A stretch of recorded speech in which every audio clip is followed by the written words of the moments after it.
Hey, it's Vince DelMonte here, and I'm with my buddy Rob Riches, pro fitness model, and we want to talk a bit about maybe some of the obstacles people run into when trying to get a six-pack. What do you think, Rob?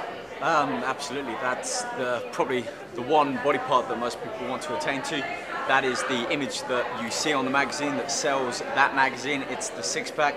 And I think people really fall apart when they think it's down to one exercise, and they think that by doing countless number of sit-ups a day, they can sculpt their midsection, burn away all the body fat just by doing like 200 sit-ups a day. And a lot of people ask me that, how many sit-ups do you do a day? It's a general misconception. I find that people I work with and help, clients and people that contact me via email and through letters, think that it is just a six-pack that they get from doing the crunches, when of course, as both you and I know, and every other professional out there and everyone who has a six-pack, it is much more hard work than just crunches. If it was that easy, you'd probably already have a six-pack by now, right? What do you think's another one? I know a lot of people set unrealistic goals. I find a lot of my clients, they say, like, I know people come up to you all the time and say, Rob, how do I look like you? And that's kind of like me going up to a millionaire and say, hey, how do I become a millionaire when right now my bank account's in overdraft? So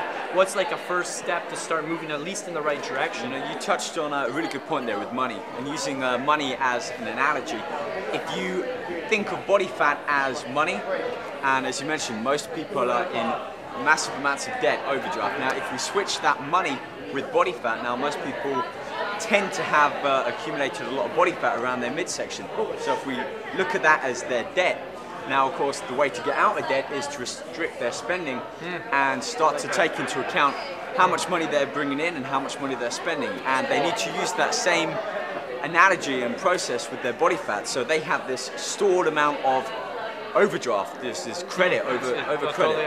And one way to look at it, a lot of people, if you ask how much money are you in debt, how much money are you earning, they have a general idea of money coming in and their money spending. But if you ask them, what about your energy levels and the food and the calories that you're taking in, people don't really have a clue how much stored energy they have as body fat and how much energy they're consuming or expending through their exercise. So what I say is it's about baby steps and taking small steps to account for the stored body fat, so you can start to manipulate the foods coming in and the energy that you're using out. It's a balance. I think another misconception you mentioned, you touched upon, was that people just stop eating. They feel that if they don't eat, then they're going to burn off the body fat, which is probably nothing's more the opposite than that, because they're fat burning, metabolism. That's it. Shut it down.